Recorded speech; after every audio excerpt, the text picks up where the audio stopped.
Welcome to the kickoff of Season 2 of Real Crime NYC with Chris, Bill, and Pat.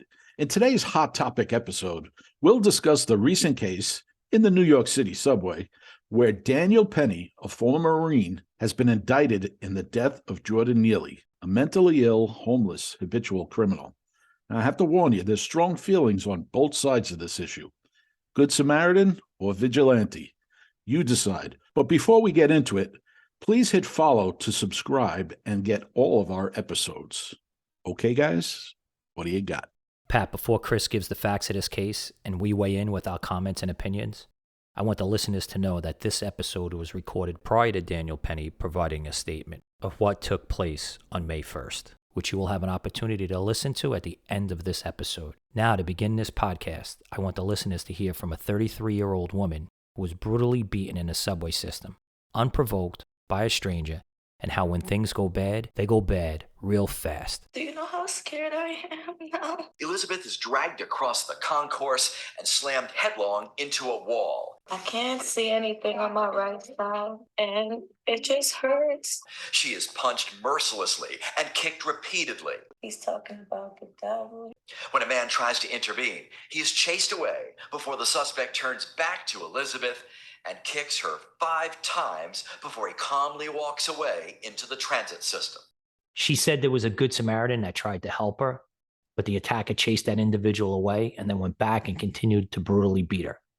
This is important because hopefully you will have a better understanding of the emotions and actions that took place with this incident that Chris will walk us through now. So on May 1st of this year, at about 2 p.m., we have Danny Penny riding the northbound F train. Around 2:05 p.m. at 2nd Avenue, Jordan Neely enters the train. There's several witnesses that describe Neely acting very aggressive, making threats, and scaring the passengers. He's yelling, "I don't care about going to jail. I don't care about a life sentence. I'm hungry and I'm thirsty."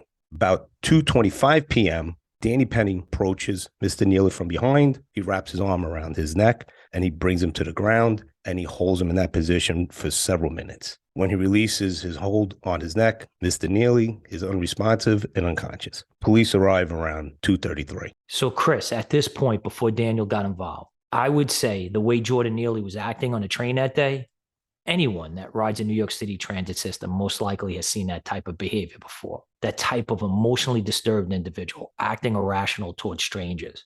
So on this day, Jordan Neely's down there. His actions are causing people on that train to feel threatened. Your average New Yorker who has become used to people acting this way would probably put their head down, not make eye contact, and just go about their business. And depending on how threatening the person becomes, maybe they get up, get out of their seat, and move away from the individual. Although you move away, you're saying to yourself, please don't let today be my day. Well, Bill, I think you're painting a good picture there of what went on. And I think everything that happened in that train car that day was rooted in fear of one kind or another. Think about it. This is what's going on in that subway car. In a lot of the subway cars in New York City now, the doors on either end of the car don't open. They're locked. You can't move from one subway car to the other. So in effect, everybody that's in that car is probably trapped in whatever situation is going on in that car. There's an EDP, an emotionally disturbed person on that train who's just being chaotic. He's yelling, he's harassing people. Some of those people ride that train every day. And as reported, so did Mr. Neely ride that train a lot. So they might even know him and know of his past. Now, he had an open warrant for an assault on an elderly woman. I'm not sure if that was on the train or not. But some of the people in that train may have been aware of his chaotic background and the fact that he's assaulted people in the past and just been a nuisance of himself on the train. So imagine he's being chaotic, he's being aggressive, he's getting in people's faces, harassing them. People are recoiling in their seats. Some people are probably moving away from him. And this is the situation in the train. Finally, he throws down his coat, and to me, that's like the last move before you start throwing punches. You throw down your coat. And now it's on. Now, Penny, a former Marine, and I don't like the way people use the title former Marine as a pejorative. They're trying to paint him as a killer, as being brutal, as being trained to maybe assault people. Well, I prefer to look at it as he's responsible. He's been trained to act when something is wrong, and he just has a good ethic about him. as being a Marine. You know, I don't see it as a pejorative at all, but those that would like to use that as a negative, they want you to paint a different picture of Penny. Now, Penny's from Long Island. He's not from New York City. He's from the suburbs. He's aware of the problems in, and I'll put air quotes around it, the city, and specifically the subway. Just in the last couple of weeks, you had people pushed onto the tracks numerous times. There's numerous homeless, mentally ill people in the subway system. 6 people were shot on 36th Street on the N line not too long ago, and he had to have been aware of that. So he might not be desensitized to all this chaos that's going on. It might be new to him. In New York City, you have a duty to retreat. It's not like other states where it's no retreat. If you're outside your house in New York City, you have a duty to kind of back away from trouble if you can. Like I said, this is an enclosed subway car where there's no retreat. So I think Penny probably felt he had a duty and a responsibility to intervene before anyone got hurt. And the big question here is, were his actions reasonable? So that's what's going to make the decision in this case. Was it reasonable, what he did? I think when you see the video, is a 3 or 4 minute video that one of the witnesses had shown and what we've all seen. And you see that Penny has his arm around Neely's neck. And as we've discussed previously, you know, you see a 3 or 4 minute clip or you see a certain portion of a video, it doesn't tell the whole story. And I think, unfortunately, you know, you see that clip, it doesn't show what led up to how Neely got on the ground and how Penny put his arm around him. It doesn't show that. And I think that's important. And then the other thing that it doesn't show is how long did Penny have Jordan Neely in a chokehold? I think when it was originally reported, they said up to 15 minutes. I don't know if you guys know, but I think that's significant. I've seen the 15-minute mark too. They retracted that statement. Now they're saying several minutes, but they don't think 15 minutes was accurate. First of all, anyone who's been in that kind of a situation and is expending that kind of energy, really hard to keep someone in that tight of a chokehold for 15 minutes. It's a long time. I mean, boxing bouts are 3 minutes and they're exhausted afterwards. Yeah, and holding somebody in that position, to me, is really more of, you know, holy shit, like I'm fighting for my life here. I'm just holding on for dear life, hoping for help to come quick. I mean, that's the way I look at it. I don't look at it like he intends to kill this man. He's just holding on, trying to subdue him, trying to hold him down, along with 2 other passengers, mind you. So that just tells me it's just not an individual thinking. Many people on that train were in fear for their safety, and 3 people acted on it. And you got to look at his background. I think background's very important. You look at his background, you compare it to Neely's background. You have a man who lived a stellar life, 24 years old, served the country for 4 years, was a rifleman, was a sergeant in the Marines, and now he's in college for architecture. He's trying to live a responsible life. To me, he's standing up, doing the right thing, what we would want other passengers to do for us. And then you look at Neely's history, multiple priors. He was arrested in 2021 for just walking up to a 67-year-old woman on the train and punching her in the face. He was sent to 15 months in a drug rehab facility, which he left, and there was a warrant for his arrest. They have 2 different lifestyles, a good lifestyle and a bad lifestyle. And unfortunately today, New York City wants to villainize the good and make excuses for the bad. And I think that's the problem here. I think Penny had, based on his military training, I think he felt, based on his ethics and his training, that he had a duty to respond to what he saw was a crisis happening in that train. And I don't think he had any ill intentions at all. We have to note, there's no racial charges here. There's no hate crime charges here. People are trying to interject race because he's white and Neely is black. Well, there's no indication at all that any of his actions had anything to do with race. So his military training, it's a double-edged sword. I think the prosecutors are going to argue that he was trained to use a chokehold, and therefore he should have been fully aware of how deadly they could have been. And that's a valid point. The defense is going to say, yeah, he knew they could have been deadly, but he's used a chokehold hundreds of times, literally, in training, and no one has ever been injured. So he wasn't expecting that this would result in death. Probably just as much a surprise to him as everybody else that Neely ends up dead. So they charge him with manslaughter too. They don't charge him the day of, right? They release him, they take him into custody and they release him. Smart move. Normally, when an incident happens, I'll give you a scenario. 2 people fighting, let's just say they're on a train, they start getting into a fight, and one person punches another one, knocks him down and kills him. Historically, case precedents is that the person that punched the other person or that hit the other person that caused the death, there's no weapon involved. And you could look back over the last how many years in New York City, the charge would be, believe it or not, assault 3. It's a misdemeanor. So somebody died, somebody caused that death by punching them, and the charge is assault 3. It's a misdemeanor. Sure, Right? as detectives, we normally refer to that as an assault 3 homicide. Right. It's a tough pill to swallow. Wait, somebody causes someone's death and they're charged with a misdemeanor? But in New York City, that's the charge. That's what's been done. So they take him into custody the day of. There's a conferral that would have been done with the Manhattan DA. And the Manhattan DA at that time would make a decision. Are we charging this individual with assault 3? Are we not? They release him. They don't charge him. And then you hear this protest. And then you hear the Manhattan DA's office is convening a grand jury. There's 23 people on a grand jury. I need 12 to give a true bill to indict, to say, I feel this person more than likely committed this crime. I think the Manhattan DA folded under political pressure. And I think he waited for that. I think he waited to see where the political climate swung. I think he waited a few days to see what the outcry was. And then you have some politicians who screamed loud, and he acted on it. The Manhattan DA is a professional politician, not a professional prosecutor, in my opinion. So, but to get back to the charges that Bill was talking about, there was really only 3 choices reasonably available to them.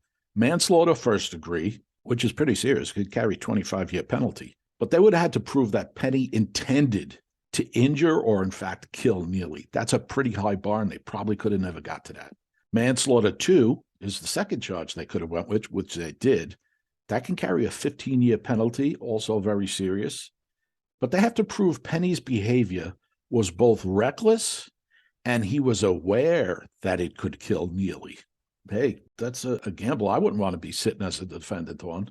And the third, criminally negligent homicide, which carries a 4-year sentence, is a very lower bar. And they would have had to prove that he acted negligently enough to cause death. And I don't think that would have been a good choice either. So they actually kind of ended up right in the middle with what they thought was the easiest one to prove, which is the job of the prosecutor. I think the criminally negligent homicide would have been in the middle as compared to the manslaughter. I think it's going to be very, very difficult to prove manslaughter 2, that he acted recklessly. Again, unless you see him or you got witnesses that are saying he had a strong chokehold on him for 15 minutes. He refused to let go. Witnesses were telling him, you're going to cause the guy's death, and he still has that grip on him. Continued the grip even after he's limp. Right. And I think that's where the only shot that the Manhattan DA may have at getting a jury to unanimously say that this is manslaughter 2. Maybe based on the video, based on that video, if you're just looking at certain portions of it, it doesn't look good. I mean, you got a white man that has a black man in a chokehold. You look at the black man, he looks like he's passed out. He doesn't look like he's fighting back. But that's not the whole story. And again, the witnesses will tell the whole story. And from what I'm hearing is the witnesses are going to say, they felt threatened. Penny comes along. He's the hero. And I think that was the exact words that one of the witnesses said. He's a hero. I would say, and I present this to you guys, if it was 2 black individuals that got into this, if it was 2 white individuals that got into this, either 2 black or 2 white, if it wasn't a black and white issue, if there wasn't a white man with his arm around a black man, would we even have protest about this case that went on in New York City? Would we even be discussing it right now? Probably not. And the reason being is it's happened prior. There are cases that happened like this, very similar, that never make it into the media, that never have protests arise out of it. I'll take it one step further, Bill. Forget about the color of the individuals. What if he was just injured and he wasn't dead? Would they still be looking to charge Penny with a crime? Or would he be hailed as a hero in that subway car? I think it one step further. If he was a police officer, regardless of his race, it would definitely go one step further. Yeah, but there's a different standard for a police officer. A police officer is trained to use the least amount of force, to do no harm. You know, a different standard between a police officer and a civilian. Street fight. Regardless of your training, a street fight is still a street fight. But the law is applied differently Agreed. to a police officer than it is to a civilian on a train. Agreed, because you're a sworn public servant. As a matter of fact, it's more restrictive on the police officer. I would say if Penny's a police officer, he's He's in trouble. He's probably indicted already for murder too. Chest compression, arm Yo. around the neck. You know, He's got a problem, right? basically, they Bigger want problem. police officers to fight with individuals in the street without touching them these days. Look, the chokehold, the word chokehold, the use of a chokehold ever since Eric Gardner or George Floyd. Look at New York City. You can't use a chokehold. Police officers are not allowed to use chokehold. The city council banned chokehold use. Forget about chokeholds. They're not allowed to cause any compression of the neck or chest. Any compression. I can't take my thumb and forefinger and put it on your throat as a police officer. Never mind my whole arm. The restriction on chokehold started 30 years ago with the Lavoti incident with the football. Today, it progressed to what Pat's saying, the compression on the chest. They went one step further. There's a lot of nuances in this case. And I think there's strong feelings on both sides.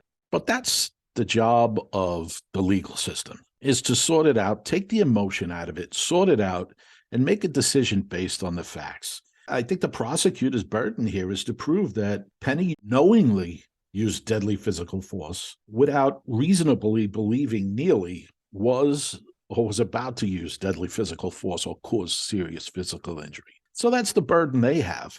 But I think public sentiment in this case, I mean, our whole system is set up so that majority rules and mob rules is not supposed to interject itself into the legal system. It's supposed to be based on the facts and the law. And in this case, I think we've already seen some people's political agendas are already starting to affect this case because they're just not able to ignore either side of this, where some hail him as a hero, some see him as a villain. But then you got to convict him also in a court of law. And that brings up the question at trial, does he go for a bench trial and let a judge decide? Or does he get 12 New York citizens, albeit from New York City? In New York County, I think I'd go to a judge. I'm not so sure, because he may actually have a little bit of a legal culpability here where you only have to get one out of the 12 to say it's reasonable. And, you know, in the voir dire, I would certainly be looking to pick people who ride that train every day. 100%. Yeah, I think, you know, just going back to what I was saying before, I think it all depends on, do they have someone that will say, or do they have a video that will show him using that chokehold for extended period of time? And at a certain point, when that one witness says, you don't want to catch a murder charge, one of the witnesses tells Penny, based on what he does after that, does he release him a little bit? Does he continue to have a strong grasp on him? That's all going to be used by the prosecutor. You're going to have witnesses get up there and they're going to say, this is a hero. I was there. I was afraid. I was afraid. The other thing is, Penny, in the heat of the moment, might not have even been hearing or comprehending those things that people are saying to him. He's in a struggle here. He's in a fight. He might not even be taking in when people are saying those things to him. His adrenaline's rushing. He sees Neely doing what he's doing. He sees him threatening people.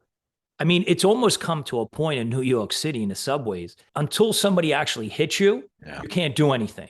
I mean, think about it. There are people on the F train right now being threatened. And what they're doing is, as you're saying, Pat, they're trapped on this train. They're getting up out of their seat and they're moving a distance away from this individual. You know, you have some politicians getting involved and saying, you know, nobody asked Neely, can we help you? I would say to that politician, when was the last time you were down in transit and you tried to help somebody that's irrational? Because there's somebody down in the transit system right now that's acting like Neely. They're not understanding you. They're not listening. They're not hearing what you're saying. And they could act out. That's why people are being thrown onto the subway tracks, because they're irrational. And then they're saying that the system has let Neely down. What are these politicians doing to improve the system, to help the Neelys that are out there today, that are still alive today? Well, yeah, it's not an easy fix. I mean, this is a very complicated issue, but clearly something has to be done about the criminal element and the mentally ill, not just in the subways, but you see them all over the city now. Something has to be done. It's just a matter of, what is that? What does that look like? And I think, you know, our city council, which would put processes in place, they don't know what to do either. And as far as people helping him, did his family abandon him? Or did they help as much as they could until it became untenable? And then they just had to let him go live his life of craziness. You know, we don't know these things. Well, it's trending in the wrong direction. And we spoke about in the past with the jails closing and more people with mental illness out on the street. They have no control. They can't force them to get help. They can't force them into rehabs. and it's just getting worse. And as the migration population grows in New York City, it's doubling, it's exacerbating the problems. Neely's mom was brutally murdered in 2007. If we had a good system, a solid system, in 2007, they would have seen Neely, the son of the murdered mom, and they would have said, what can we do for you? What help can we get? And then from there, you hear his family saying that he spiraled. He spiraled. So from 2007 until this incident happened, where was his extended family? Where was his friends? Where was the system? You know, he assaulted a 65-year-old woman not too long ago before his death. You could say the system fails, but there are people right now that could improve the system, that could help the system, that could help people like Neely. What are they doing to help him? Well, all the bad policies by New York City legislators and New York State legislators, for that fact, in the last 5-6 years have added to this problem and caused it, because they've increased the sense of lawlessness everywhere in New York City. That no one's being held accountable. Multiple arrests. Neely was arrested, I think I read, 42 times in 8 years. That's pretty much one arrest every other month for 8 years. And we're not counting how many times he's interacted with law enforcement that they didn't arrest him, that they had to intervene and didn't make an arrest. So, I mean, come on. At some point, wasn't this bound to happen? I mean, think about it. He assaulted a 65-year-old woman. To your point, Pat, he was arrested 42 times. How many other women were bullied on a subway system or intimidated on the subway system? And then you got Danny comes along and he interacts with him and intercedes, never intending to kill him. There are people out there right now doing the same thing. And the challenge is, what is the city doing about it? Well, and think about it. There were 3 people involved in containing Neely during his craziness. Not one, not just Penny. There were 2 other adult males, at least in that train, that thought Neely was enough of a danger or a threat to assist Penny in subduing him and holding him down. Now, the question is, why are we not hearing of an arrest or an indictment or even an investigation of these other 2 individuals? I mean, in the video, you could see one of them has him in an armbar while Penny has him in a headlock. The other one's holding his shoulder down. So the argument could be made. It wasn't just Penny in that train that thought there was a real threat coming from Neely. At least 2 other adult men in that train thought so. And why isn't anyone looking at them for charges the same way they are in Penny? Is it perhaps because they're not male whites who are former Marines? Well, I don't know, but it begs the question, why is no one talking about these other 2? I agree with you, Pat, but I can see a strategy here in prosecution. We have to go for the big fish first. And if we're unsuccessful with the big fish, then we don't go after the other 2. If we are successful, and we saw it in the Floyd incident, right, with the police officers, they went after the main gang, and then they went for everybody else. So if they are successful with Danny, do they go after perp 2 and 3? But now if the prosecution's case is not that strong, they may need perp 2 and 3 to cooperate and use them, and they have leverage over them. Say, hey, we won't arrest you, but you're going to testify. I'm not just talking about the prosecutors. Why isn't none of the other 2 individuals being discussed in the press? It's interesting, Chris, when you describe them, you say perp 2 and 3. Just for clarification purposes, that's it. I'm just saying, I get it. If you look at it, they're really heroes. If he doesn't die, they're heroes. Okay, they hero came to the 2 and 3. Right. They came to the rescue of people who were being threatened in a subway system that possibly could have been assaulted, murdered, thrown on a track. And here we are, discussing it. And clearly, what our beliefs are, from listening to this.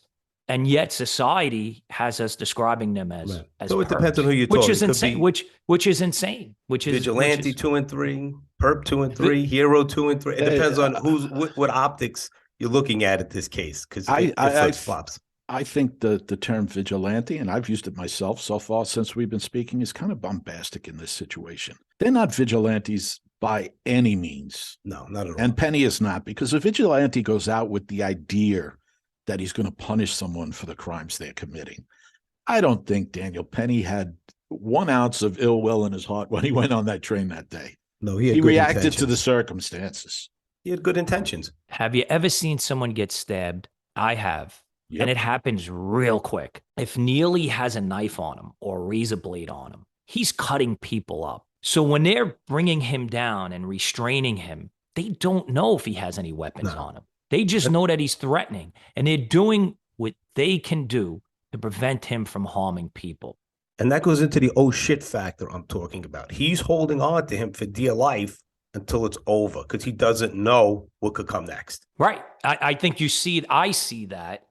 It's just that I think when you just show that photo that they show of a white man that even has as a police black man in a officers, chokehold. when we get into fights, I've been in a situation I held on to the guy as tight as I could until help came. Just holding, and hoping for the best. I There's always guarantee somebody you- bigger and stronger out there. I guarantee you, Penny was on the floor of that subway car with his arm around Neely's neck, thinking to himself, okay, I've grabbed an alligator by the arms. Now what do I do?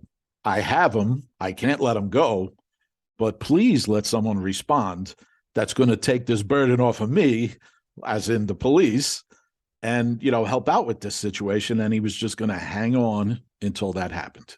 And he does say, call the police, call 911. And I think we have to acknowledge it really, I'm not just giving lip service here. It really is a tragedy whenever a life is lost, no matter what that life is. I mean, he's mentally ill. How responsible is he based on his mental illness? But on the other hand, what could have been the outcome if it went the other way? You could have had injured or dead people on that train at his hands. So it's a very nuanced situation. I think we can all agree it's a tragedy that he's dead, but would we rather, someone on that train was physically assaulted than injured? Well, you got to remember possibly worse. You got to remember something also. We're just getting over the Brooklyn incident. Guy gets on the train, multiple guns, IEDs, and he starts shooting people, letting IEDs ignite on the train. Just a year or so ago, we had that in Brooklyn. How many people were shot?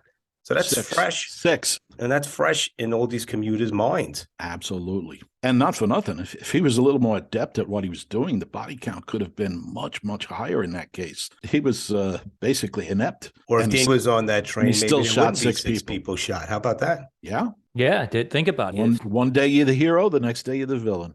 Yeah, if Penny was on that train, maybe it would have subdued that perp in that incident. Absolutely. Somebody used to tell me a pat on the back is about 6 inches away from a kick in the ass. So be careful what you do. That's great. Well, either way, I think we're going to have to stay tuned and see what the criminal justice system does with this. We hope some kind of justice is rendered, absent all the political rhetoric and all the extreme views on each side. Since we recorded this episode and provided our comments and opinions, Daniel Penny has provided a statement. So let's hear what he has to say. In this instance, I was coming from school. I got out of class around 2:15, and I took I was at J Street Metro Tech, took the Uptown F train. At 2nd Avenue, a man came on, stumbled on. He appeared to be on drugs. The doors closed, and he ripped his jacket off and threw it at the people sitting down to my left. I was listening to music at the time, and he was yelling, so I took my headphones out to hear what he was yelling. And the 3 main threats that he repeated over and over was, I'm going to kill you, I'm prepared to go to jail for life, and I'm willing to die. This was a scary situation. Mr. Neely came on, he was threatening. I'm 6'2", and he was taller than me. And there's a common misconception that Marines don't get scared. We're actually taught one of our core values is courage, and courage is not the absence of fear, but how you handle fear. I was scared for myself, but I looked around, I saw women and children. He was yelling in their faces, saying these threats. I couldn't just sit still. Some people say that I was holding on to Mr. Neely for 15 minutes. This is not true. I mean, between stops is only a couple minutes. So the whole interaction lasted less than 5 minutes. Some people say I was trying to choke him to death, which is also not true. I was trying to restrain him. You can see in the video, there's a clear rise and fall of his chest, indicating that he's breathing. I'm trying to restrain him from him being able to carry out the threats. And then some people say that this is about race, which is absolutely ridiculous. I didn't see a black man threatening passengers. I saw a man threatening passengers, a lot of whom were people of color. The man who helped restrain Mr. Neely was a person of color. After listening to the statement by Daniel Penny and hearing from us our opinions and comments, hopefully you have a better understanding of what took place on May 1st. And we'll get back to you with an update when this goes through the courts. I'm Pat. I'm Chris. And I'm Bill. And that's that. Thank you for joining us for this hot topic on Real Crime NYC with Chris, Bill, and Pat. Hit subscribe and follow us for free access to our most up-to-date episodes. You can find Real Crime NYC on Spotify, Apple, Facebook, or wherever you get your podcasts. We'll see you when we see you.